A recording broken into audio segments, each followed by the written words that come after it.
خصاله صلوا عليه وآله اللهم صل على محمد وعلى آل محمد كما صليت على إبراهيم وعلى آل إبراهيم إنك حميد مجيد اللهم بارك على محمد وعلى آل محمد كما باركت على إبراهيم وعلى آل إبراهيم إنك حميد مجيد محمد ذكر করি لا إله إلا الله لا إله إلا الله لا إله إلا الله لا إله إلا الله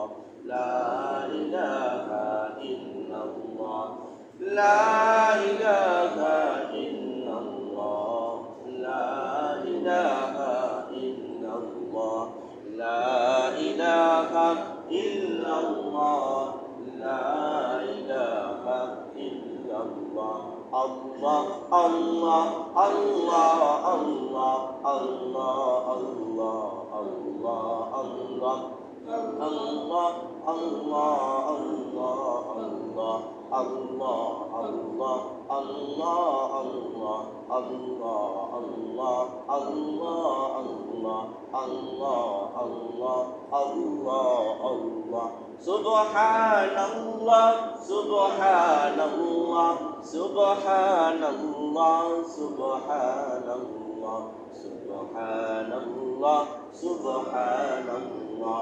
Subhanallah Subhanallah Alhamdulillah Alhamdulillah Alhamdulillah Alhamdulillah Alhamdulillah Allahu Akbar Allahu Akbar Allahu Akbar La hawla wa la quwwata illa billahil aliyyil azim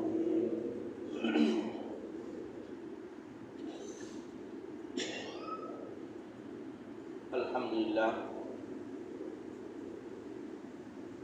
সর্বপ্রথম আল্লাহ জাল্লা শানুহু আম্মা নাওয়ালুহু এর আলিশান দরবারে অসংখ্য শুকর ও সুজুদ আদায় করি যে মহান আল্লাহ আমাদেরকে যাচাই করে বাছাই করে অত্যন্ত পছন্দ মহাব্বত করে তার ফরজ হুকুম জুমার নামাজ আদায়ের জন্য এবং তার পাশাপাশি কোরআন ও হাদিসের আলোকে কিছু কথা শ্রবণ করার জন্য তার পবিত্র ঘর মসজিদে আগে আগে আসার মতো যে রব তৌফিক দান করলেন সে রবের আলিশান দরবারে শুকরিয়া আদায় করে সকলে জোরে সোরে বলে আলহামদুলিল্লাহ। সম্মানিত হাজিরিন, প্রতি সপ্তাহে আমরা আলোচনা করি কিভাবে মানুষ সহজে জান্নাতে যেতে পারে এবং কিভাবে মানুষ জাহান্নাম থেকে মুক্তি পেতে পারে। তো দেখা যায় আলোচনার ফলাফল বাস্তবিক অর্থে আমাদের আমলে তেমন কোনো একটা পরিবর্তন দেখা যায় না। এর অন্যতম বড় কারণ হচ্ছে আমাদের নিয়তে গর্বিত। জুমার বয়ান শুনি ঠিকই, কিন্তু শোনার সময় যতটুকু ইখলাসের সাথে শোনা দরকার, যতটুকু একনিষ্ঠতার সাথে বসা দরকার বা আল্লাহ তাআলার প্রতি রুজু হওয়া দরকার, ততটুকু আমরা ইখলাসের সাথে কথাগুলো শ্রবণ করি না। যার কারণে দেখা যায় আলোচনাগুলো করা হলে বাস্তবে রূপ আমরা দিতে পারি না, আমল করতে পারি না। সেজন্য সবার কাছে অনুরোধ থাকবে যে আমরা যে কথাগুলি অল্প কিছু সময় আলোচনা করা হয় এই নিয়তে শ্রবণ করব, এই নিয়তেই শুনব যে আল্লাহ আমি যেন এই কোরআনের কথাগুলো হাদিসের কথাগুলো শুনে আমি আমল করতে পারি। ও মালিক, আপনি আমাকে তৌফিক দান করেন। আমলের নিয়তে কথাগুলো আমাকে শুনতে হবে। যখন আমি শুনবো, জানবো, বুঝবো, তখন আমার জন্য আমল করা সহজ হয়ে যাবে। আমি যদি নাই শুনি, নাই বুঝি, তাহলে আমার জন্য মানাটা অনেক কঠিন হয়ে যাবে। তো ইখলাসের সাথে যদি আমি শুনতে পারি, সেই চেষ্টা আমাদেরকে করতে হবে। নিয়ত যদি গরমিল হয়ে যায়, তাহলে বান্দার নিয়ত হবে যেমন, ফলাফল হবে তেমন। ইন্নামাল আমালু বিন্নিয়াত। প্রত্যেকটা মানুষের কর্মের উপরে আল্লাহ কি দেন? প্রতিদান দিবেন। প্রত্যেকটা কাজ নিয়তের উপরে নির্ভরশীল। নিয়ত যদি একটু চেঞ্জ হয়ে যায়, নেগেটিভ দিকে চলে যায়, তাহলে আমার প্রতিদান আল্লাহর পক্ষ থেকে ভালোটা পাবো না। আমরা সকলে শুনে থাকবো, বোঝার জন্য একটা উপমা দিচ্ছি, আপনাদের বুঝতে সুবিধা হবে। কারণ আমাদের সবচেয়ে বেশি আমরা বুঝতে পারি উদাহরণ দিলে, উপমা দিল। আমরা যখন স্কুলে বা মাদ্রাসা পড়ে যে শিক্ষক যত উপমা দেয়, উদাহরণ দেয়, এক্সাম্পল দেয়, তখন আমাদের বুঝতে কি হয়? সহজ হয়। যারা সরলভাবে পড়িয়ে যায়, তাদের ওই সমস্ত স্যার বা সমস্ত শিক্ষকদের কথা আমরা বুঝি না। তা আমি অনেক কথা বললাম, আপনারা বুঝলেন না বা আমি বোঝাতে পারলাম না, ফলে এটা আমার ব্যর্থতা। সেজন্য আমি উপমা এই জন্য দিই, যাতে আমি অল্প কথা বলি, কিন্তু এরপরে যদি আমার মুসলিম ভাইরা বুঝতে পারে, তাহলে আমি মনে করবো আমি কিছুটা পেরেছি। আমরা সবাই শুনে থাকি সুলাইমান আলাইহিস ইসলামের রাজত্ব। পৃথিবীর মধ্যে চারজন বাদশাহ ছিলেন, যারা পুরো পৃথিবীর বাদশাহ ছিলেন। এর মধ্যে দুইজন মুসলিম আর দুইজন অমুসলিম। দুইজন মুসলিমকে হযরত সুলাইমান আলাইহিস সালাম, আরেকজন হযরতে যুলকারনাইন, যার কথা সূরাতুল কাহফ আল্লাহ এনেছেন। আরেকজন আমরা জানি নমরুদ, আরেকজন হলো, মনে আছে কারো? ফিরাউন। আচ্ছা, যাই হোক, আমি সেজন্য এই মুহূর্তে ভুলে গেছি। তো এই যে যার কথা বললাম, হযরত সুলাইমান আলাইহিস সালাম, আল্লাহর হুকুম হলো মক্কায় যাওয়ার। তিনি ছিলেন মিশরে। কোথায়? মিশরে। আল্লাহ রাব্বুল আলামিন তাকে বললেন, সুলাইমান, তুমি তোমার বাহিনী নিয়ে তুমি মক্কায় যাও। আল্লাহ, যাবো কিভাবে? তুমি বিমান বানাও। কিরকম বিমান? তো এতটুকু ফুট মোটা স্বর্ণের মাধ্যমে তিনি বানালেন, স্বর্ণের মাধ্যমে পেলেন। তো সেটা কতটুকু হবে? 27 মাইল লম্বা। কত মাইল? 27 মাইল লম্বা। তবে প্রস্থ মানে পাশে কতটুকু মোটা হবে, বা সেটাও 27 মাইল হবে। তো বসবে কয়জন? তো আপনার যে সিংহাসন হবে প্লেনে, বিমানে, এই তত্ত্ব সুলাইমান যেটা, ওই সিংহাসনের ডান পাশে 300 জন বসবে, বাম পাশে 300 জন বসবে। ডান পাশে 300 জন কারা বসবে? যারা আপনার মুসলমানদের মধ্যে মন্ত্রী, এমপি, তারা বসবে। আর বাম পাশে কারা বসবে? যারা জিনদের মধ্যে মন্ত্রী, কারণ তুই তো সকলের বাদশা, সকল শ্রেণীর, সকল মানুষের, সকল প্রাণীর, সকল জীবজন্তুর বাদশা। তার কাছে একটা সাধারণ একটা মশাও পর্যন্ত আর্জি নিয়ে দেবে, আর্জি নিয়ে দেবে। মশা আসছে, সুলাইমান, একটা বিচার করতে হবে। কি বিচার? আমি যখন মানুষের দেহ থেকে রক্ত খেতে চাই, ভক্ষণ করতে যাই, তখন বাতাস আমার খাওয়াটা নষ্ট করে। বাতাস কি করে? দেখবেন ফ্যান যখন জোরে চলে, বাতাস আসে, মশা থাকতে কষ্ট হয়ে যায়। এই বিচার কে দিল? মশা। কার কাছে?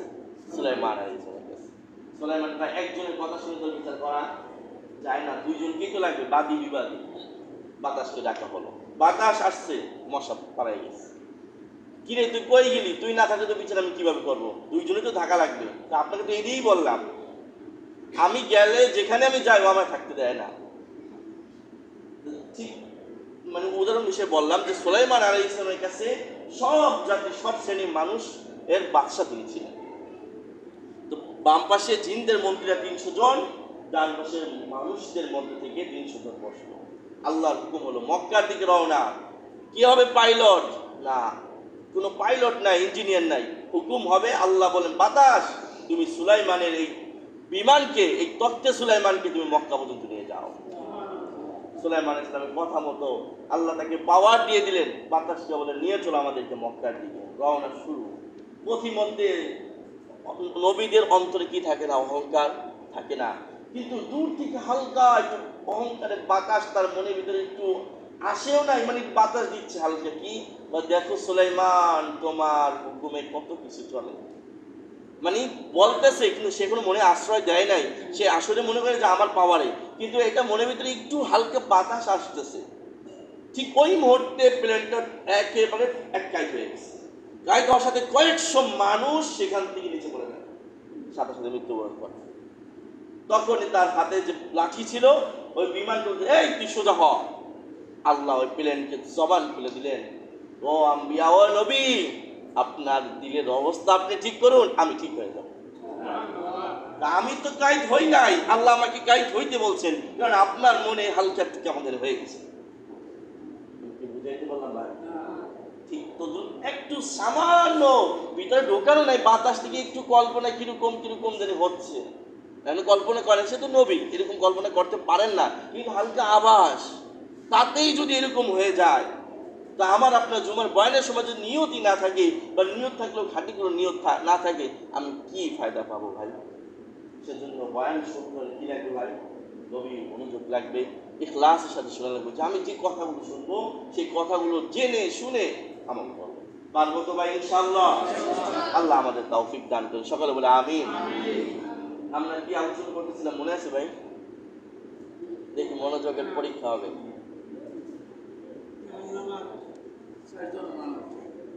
না, গত সপ্তাহে আমরা কি আলোচনা করেছিলাম ভাই, মনে আছে? একটু পরীক্ষা নিলাম, পরীক্ষার ফলাফল দেব না। যাই হোক, আমরা বলতেছিলাম যে মুসলমান যদি ঈমানের সাথে মৃত্যু চায়, তাহলে তাকে কয়টা কাজ করতে হবে? 10টা কাজ। কয়টা কাজ? 10টা কাজ যদি কোনো মুসলমান করে, 10টা না পারে, এর ভিতরে একটাও যদি কেউ করে, আল্লাহ তাআলা তাকে অবশ্যই ঈমানি মৃত্যু দান করবে। ঈমানি মৃত্যু চাই না এমন কেউ আছে এখানে? ঈমানি মৃত্যু যদি না হয় জান্নাত পাওয়া যাবে? শেষ ভালো যার সব ভালো তার। নবীজি বলেন, قال النبي صلى الله عليه وسلم إنما الأعمال بالخواتيم, যার শেষ আমল ভালো সেই হলো সৌভাগ্যবান। শেষ আমল যার ভালো সেই সৌভাগ্যবান। সারাটা জীবন আমি চাই করি না কেন, শেষ মুহূর্তে যদি আমি ঈমান নিয়ে মৃত্যুবরণ করতে পারি, তাহলে বোঝা যাবে আমি একজন সৌভাগ্যবান ব্যক্তি। এই সৌভাগ্যবান হয়ে যদি মরতে চাই, মৃত্যুবরণ করতে চাই, 10টা আমল করতে হবে। কয়টা? মনে আছে তো? 1 নাম্বার আমরা গত সপ্তাহে আলোচনা করেছিলাম, তা হচ্ছে কোনো মুসলমান যদি 5 ওয়াক্ত নামাজ গুরুত্ব সহকারে সুন্নত তরিকায় খুশু এবং খুজুর সাথে আদায় করে, আল্লাহ তাকে অবশ্যই ঈমানের সাথে মৃত্যু দিবেন। নামাজ এমন একটা বিষয় গত সপ্তাহে আলোচনা করেছি, কিন্তু এই বিষয়টা এমন, আমার মনে হয় বছরে 54টা জুমা, 54 জুমাই নামাজে আলোচনা করা দরকার। কিন্তু মানুষ বিরক্তি হবে, মানুষের কাছে খারাপ লাগবে, সেজন্য প্রত্যেক জুমায় নামাজ আলোচনা করা হয় না। কিন্তু নামাজের যে অবস্থা, প্রতিটা জুমায় শুধু নামাজের আলোচনা প্রত্যেক ইমামের দরকার হয়ে যায়। কারণ গত সপ্তাহে আমরা আলোচনা করলাম নামাজের গুরুত্ব, ফজিলত, কিন্তু দেখা গেল জুমার সময় মুসল্লি, আসরের সময় নাই। তাহলে ওই আলোচনা আমি কি আমল করছি? করি নাই। এই থেকে বোঝা গেল নামাজ যতক্ষণ সবাই নামাজি না হবে, আলোচনাও ততদিন দরকার। কয় ভাই গ্যাস্ট্রিক খান খান প্রতিদিন, কয় গ্যাস্ট্রিক ভালো হয় না তাই। কয় গ্যাস্ট্রিক ঔষধ চলবে কতদিন? কয় যতদিন গ্যাস্ট্রিক না যাবে ততদিন। ঠিক তেমনি ভাবে আমার মুসল্লিরা যদি নামাজি না হয়, আমার তো দায়িত্ব সে যায় প্রতি জুমায় নামাজের আলোচনা করা দরকার। কিন্তু মানুষ বিরক্তি হবে, বিতৃষ্ণা হয়ে যাবে, সেজন্য আলোচনা প্রত্যেক সপ্তাহ করা হয় না। কিন্তু নামাজের গুরুত্ব আরেকটা উপমা দিয়ে আমি দ্বিতীয় বিষয়তে যাব। আল্লাহর নবী সাহাবী আব্দুল্লাহ আল আনসারী নামাজ পড়ে, ফজরের প্রত্যেক নামাজ পড়ে তাড়াহুড়া করে বাসায় চলে যায়। হযরত ওমর রাদিয়াল্লাহু আনহু নবীজির কাছে নালিশ দেন, ও আল্লাহর নবী, আপনার এই সাহাবী সব দিক দিয়ে তো ভালো, কিন্তু আপনি তো বলেছেন মুসলমান মসজিদে যখন ঢুকবে তার দিলের অবস্থা হবে মাছ যখন পানির ভিতরে থাকে তেমন। মাছ পানিতে যেরকম শান্তিতে থাকে, মুসলমান মসজিদে ঢোকার পর তার মনের অবস্থা সেরকম হবে। কিন্তু আমি দেখি এই আপনার সাহাবী আব্দুল্লাহ আল আনসারী নামাজ পড়তে দেরি, বাসায় যাইতে আর দেরি নয়। কি হয়েছে আপনি একটু খোঁজ নিয়ে দেখেন। নবীজি কয়, একজনের কথা শুনে তো ফয়সালা দেওয়া যায় না। দেখি আব্দুল্লাহ আনসারী কি খবর, কি জন্য এরকম কাজ করে। সে কিন্তু নামাজ পড়ে না, বিষয়টা এমন। 5 ওয়াক্ত নামাজ তিনি পড়েন, সুন্নত পড়েন, কিন্তু অন্যান্য সাহাবী যেরকম নবীজির সাথে সময় দেন, ওইরকম ওই সাহাবী সময় দিতে দেন না, যার কারণে তার যেমন নালিশ আসছে। কিন্তু এই যুগে যদি আমাদের নালিশ দেওয়া হতো, হুজুর এরা শুধু কি করে? জুমার নামাজ পড়ে। আসলে ভাই কষ্ট নিয়ে একটা কথা বলি, রাগ করবেন না তো? এই যে শুধু জুম্মার নামাজ পড়া, এটা এই সিস্টেমটা যদি আপনি তাকান, এটা বিধর্মীদের সাথে একটু একটু মিলে যায়। মাফ করবেন, কষ্ট নেবেন, কারণ বিধর্মীরা সপ্তাহে একদিন ইবাদত করতে যায়, তাদের পীর যায়। আমাদের কেমন অভ্যাসটা সেরকমটা হয়ে যাচ্ছে, সপ্তাহে একদিনই মনে করি জুম্মার নামাজ শুধু ফরজ, অন্য অন্য 5 ওয়াক্ত নামাজ ফরজ জানলেও সেভাবে আমরা গুরুত্ব দেই না। তো কাজটা ওদিকে মিলে যাচ্ছে না। যেরকম তারা টাকনুর নিচে কাপড় পরে, আমরা সেরকম পড়তেছি, তো আমার কাজটা এদের সাথে মিলে যাচ্ছে না। ঠিক তদ্রুপভাবে আমাদের কাজটা কি মিলে যাচ্ছে, এটা ঠিক না ভাই। প্রত্যেক নামাজে কি ফরজ। নবীজি বললেন চলো দেখি তাদের বাসায় যাই। 4 জন সাহাবীকে নিয়ে আব্দুল্লাহ আল আনসারী বাসায় গেলেন। নবীজি সালাম দিলেন, আসসালামু আলাইকুম ওয়া রাহমাতুল্লাহ। নবীজির সালামের উত্তর কোনো উত্তর আসে না বাসার থেকে। একটু অপেক্ষা করে নবীজি আবার তিনি সালাম দিলেন।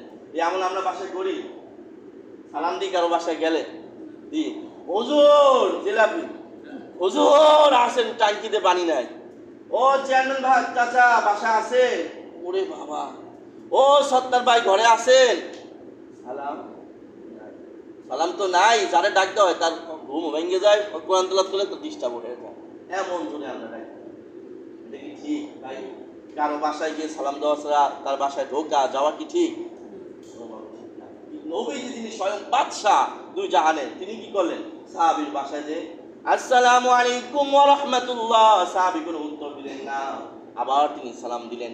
তৃতীয়বার সালাম দেওয়ার পর আব্দুল্লাহ আনসারী বের হলেন। নবীজি বলেন, ও আব্দুল্লাহ আনসারী, তুমি তো ভালো করে জানো আমি যদি কোনো ব্যক্তির উপর রাগান্বিত হই, ওই ব্যক্তি কোশ্চিনকালেও জান্নাতে যেতে পারবে না। ভাইয়া আসলে আমি জানি, তাহলে কি হলো খুলে বলো।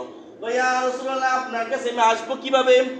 আমার শরীরে মাত্র, আমাদের সংসারে একটা মাত্র জামা, যে জামার মাধ্যমে শুধু নামাজ পড়া যায়, অন্য কোনো এমন জামা কাপড় নাই যেটার মাধ্যমে নামাজ পড়া যায়।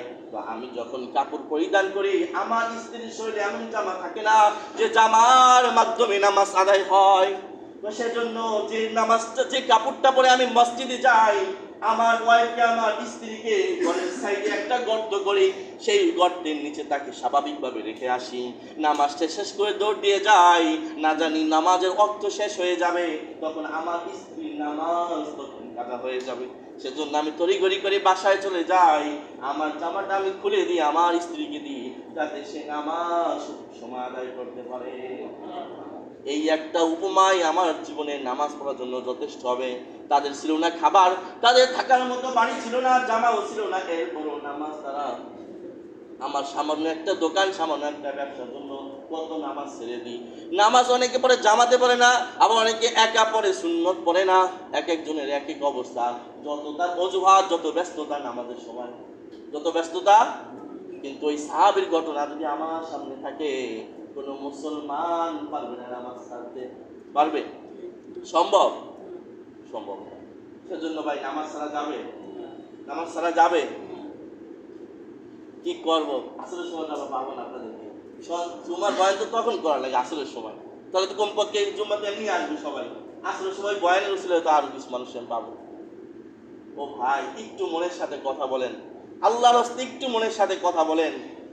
এই তো কয়েকদিন আগের খবর জানেন না, প্রবাসী ভাই বিদেশ থেকে আসছে, মাইক্রোবাসে এক ফ্যামিলি 7 জন মানুষ মৃত্যুবরণ করছে, ঠিক কিনা? জানেন এই খবর? সে কি ভাবছিল বাসার থেকে যখন শাড়ি বের করে চোখের পানি বের হয়, পারফিউম বের করে, চকলেট বের করে, তার চোখ থেকে পানি বের হয়, সে কি জানতো? সে জানতো না। তো ভাই কোন গ্যারান্টি আসরের সময় আপনি আমি বেঁচে থাকবো? সামনে জুমা পর্যন্ত আমি বেঁচে থাকবো, কোন গ্যারান্টি আছে? আছে কোনো গ্যারান্টি? কোন গ্যারান্টির কারণে আমি বসে থাকি? আমি কেন নামাজে আসি না? সামান্য মানুষ মশার ভয়ে মশারি টাঙ্গায়, কিন্তু জাহান্নামের ভয়ে মসজিদে আসে না। জাহান্নামের ভয়ে মসজিদে আসে না, তার মানে জাহান্নাম থেকে আমরা একটা মশাকে বেশি ভয় করি। জাহান্নামের ভয় আমাদের অন্তরে না।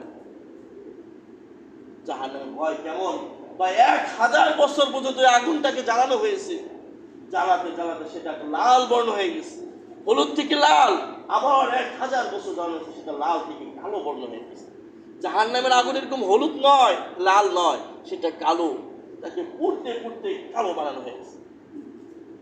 এজন্য জান্নাতীরা জাহান্নামে যদি জিজ্ঞেস করবে, আল্লাহ বলেন ফি জান্নাতি ইয়াতাসাআলুন, জান্নাতীরা জাহান্নামীদেরকে বলবে ও ভাই তোমরা জাহান্নামে কেন গেছো? এই জান্নাত ইয়াতাসাআলুনা আনিল মুজরিমিন, পাপীদেরকে জাহান্নামীদেরকে জান্নাতীরা ডেকে ডেকে বলবে তোমরা কেন এই জাহান্নামে গেছো? মা ফি জান্নাত ইয়াতাসাআলুনা আনিল মুজরিমিন মা সালাকাকুম ফি সাকর, সাকর নামে জাহান্নামীদেরকে বলবে কারা? জান্নাতীরা।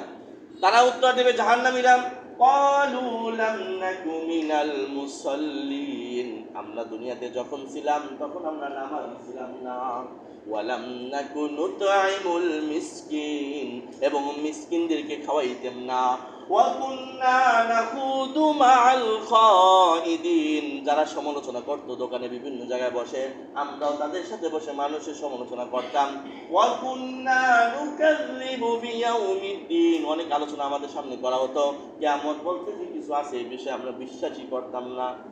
জাহান্নামীরা বলবে যে চারটা কারণে কি আসছে আমরা জাহান্নামে আসছি। এক নম্বর কি?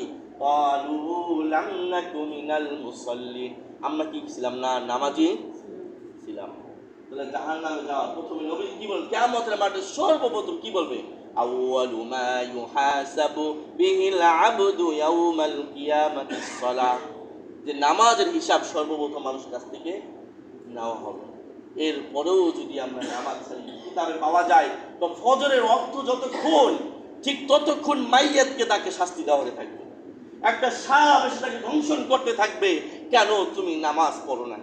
ফজর ওয়াক্ত শেষ, জোহরের ওয়াক্ত যতক্ষণ ততক্ষণ তার কবরে তাকে ধ্বংসন করা হতে থাকবে, সাপ তাকে কামড়াতে থাকবে, কেন তুমি জোহরে নামাজ পড়ো নাই? আবার জোহর ওয়াক্ত শেষ, আসর ওয়াক্ত আসবে, আপনার ফ্যামিলি তো তখন টিভিতে থাকবে, আপনার ফ্যামিলি তখন মাস্তিতে থাকবে, খাবার দাবার নিয়ে ব্যস্ত থাকবে, তখন আপনি কবরে তখন ফেরেশতার মাধ্যমে সাপের মাধ্যমে ধ্বংসিত হতে থাকবেন, শাস্তি পেতে থাকবেন। মাগরিবের ওয়াক্ত আসবে, তখন আপনাকে সাপ কামড়াতে থাকবে, আপনার ফ্যামিলি জানবে না, তারা টিভির মাধ্যমে বিভিন্ন নাজায়েজ গানে লিপ্ত থাকবে, আপনার জন্য দোয়া করবে না, করলেও 5 কেজি জিলাপি এনে হুজুরকে দিয়ে কান্না করানোর চেষ্টা করবে, নিজের চোখ থেকে পানি বের করবে। ও ভাই, কার আশায় আপনি বসে আছেন? নামাজ পড়া দরকার, দরকার। আজকে থেকে বলবো তো ভাই, মনের সাথে যুদ্ধ করতে হবে। মানুষ প্রতিনিয়ত যুদ্ধ করতে থাকে, করা দরকার। কার সাথে? মনের সাথে, খারাপ মানুষদের সাথে, শয়তানের সাথে। এই 3 শ্রেণীর মানুষের সাথে আপনাকে সর্বদা যুদ্ধ করতেই হবে। মনের সাথে যদি আপনি হাল ছেড়ে দেন, ও আপনাকে সবচেয়ে খারাপ পাপী বানায় ফেলবে, ও আপনাকে খারাপ পাপী বানায় ফেলবে। এই যে ক্যারাম বোর্ড যতই বয়ান করা হচ্ছে বাড়তেছে, কমতেছে না। আরো হুজুরি কথা হুজুর বলবে, ক্যারাম বোর্ডের সংখ্যা দিন দিন বাড়তেছে, নর্মাল দোকান ছিল আরো বাড়তেছে, আরো বিএবি ভাবে ক্যারাম বোর্ড খেলার। অথচ আল্লাহ বলেন ওয়াল্লাযীনা হুম আনিল লাগwi মুরিদুন, যেটা দুনিয়াবি ফায়দা নাই, আখিরাতে ফায়দা নাই, কোনো উপকার নাই, স্বাস্থ্যের উপকার নাই, সেই সমস্ত খেলা সম্পূর্ণ হারাম। আমি জমায় বসে কি হবে? আমি তো মেম্বার না, চেয়ারম্যান না, আমি তো দোকান যে বন্ধ করতে পারি না, আমার পাওয়ারটা তৈরি, আমি একটু বুঝাইতে পারি। আমার পাওয়ার থাকে তো আমি ভাইকে টান দিয়ে আনতে বলতাম, ভাই খেলা বন্ধ করো। ওই পাওয়ারটা আল্লাহ আমার দেয় নাই, আমার সরকার আমার দেয় নাই, এই জন্য বলতে পারি যে ভাই জাহান্নামের দিকে আর যাইও না। কারণ নবীজি বলে মিন হুসনি ইসলামি মারুই তারকুহু মা লা ইয়ানি, যে কাজ অনর্থক সেটা কোনো মুসলমান করতে পারে না। অনর্থক কাজ যেটা মানুষ করবে, শয়তানের আড্ডাখানা সেখানে হয়ে যায়, বেরিয়ে যাচ্ছে এলাকায়। আমার শুধু পেট ব্যথা, আমি ভাবি যারা ক্যারাম বোর্ড খেলে তাদের কথা না, আমি ভাবতেছি যারা খেলে না তাদের কথা। তাদের ঈমান এতটাই ঠান্ডা হয়ে গেছে, এতটাই কমে গেছে, কারো দিলে বাধা লাগে না যে ও বাতি যা, তুই যা নামাজে যা, ক্যারাম বোর্ডে খেলিস না। এরকম লোক এলাকায় নাই, এইরকম ঈমান নাই। এই জন্য একটা হাদিসে আসছে, একটা এলাকাকে নবী আল্লাহ বলছে যাও জ্বালায় দাও। জিবরিল বলতেছে আল্লাহ এলাকায় তো ভালো মানুষ আছে, আমি জ্বালাই দেব, শেষ করে ফেলবো, এটা কিভাবে? এমনও বান্দা ওই এলাকায় আছে যারা একটা পলক, একটা সেকেন্ডের জন্য গুনার কাজ করে না। আল্লাহ এমন লোক সহ, এমন ভালো লোক সহ এলাকা উল্টাই দেবো। হ্যাঁ, ওই ভালো লোক তারা সহ দিব। আল্লাহ বুঝলাম না কেন, ও যারা খারাপ ওরা তো খারাপ করছে, কিন্তু যারা ভালো তারা বাধা দিল না কেন? তার মানে এটা দুইজন সমান হয়ে গেল। বাধা দিল না কেন? নবীজি হাদিস, তোমার পাওয়ার আছে তুমি হাত দিয়ে বাধা দাও, তোমার হাতের পাওয়ার নাই, শক্তি নাই, তুমি মুখ দিয়ে মানা করো, অন্তর দিয়ে পরিকল্পনা করো কিভাবে দোকানে টিভি চলে সেটা বন্ধ করা যায়, ক্যারাম বোর্ড কিভাবে খেলে এটা বন্ধ করা যায়, জুয়া কোন জায়গায় খেলে সেটা বন্ধ করে তোমাকে বাধা দিতে হবে, মনে মনে পরিকল্পনা করতে হবে। এটা শুধু ইমাম সাহেবের দায়িত্ব না, কুনতুম খায়রা উম্মাতিন উখরিজাত লিন-নাসি তা'মুরুন বিল মা'রুফ, প্রত্যেকটা উম্মতের দায়িত্ব। আপনি বাধা দিচ্ছেন না তার মানে আপনি আসামির কাঠগড় আপনাকে দাঁড়াতে হবে। আপনি ভাবছেন আমি ক্যারাম বোর্ড খেলি না, আমার টিভি, আমার দোকানে আমি টিভি চালাই না, আমার বাসায় আমি ছবি চালাই না, আমার ছেলে জুয়া খেলে না, আমার মেয়ে বেপরদায় চলে না, না না, আপনি দেখলে আপনাকে সাধ্য অনুযায়ী আপনাকে সুন্দর ভাষায়, শালীন ভাষায়, খারাপ ভাষা আবার ইসলাম আপনাকে বলে না, সুন্দর মার্জিত ভাষায় বাধা দিতে হবে। বাধা যদি না দিই, আমাকে আল্লাহ কাঠ করায় দাঁড়াতে হবে। আল্লাহ রাব্বুল আলামিন আমাকে এবং আপনাদের সবাইকে দ্বিতীয় যে বিষয়টি বলার ইচ্ছা ছিল, কিন্তু নামাজের দিকে তাকায় এমনটা আর মানলো না, সেজন্য নামাজের কথাই বললাম। তো আল্লাহ তাআলা আমাকে এবং আপনাদের সবাইকে নামাজের দিকে তাকিয়ে, নামাজের গুরুত্ব দিক তাকিয়ে 5 ওয়াক্ত নামাজ জামাতের সাথে আদায় করার মতো তৌফিক নসিব করেন, আমিন। ওয়া আখিরু দাওয়ানা আলহামদুলিল্লাহি রাব্বিল আলামিন। বাকি নামাজের পরে দোয়া আছে, সকালে বসার চেষ্টা করবেন ইনশাআল্লাহ। আজকে থেকে সব পাল্টাইছে।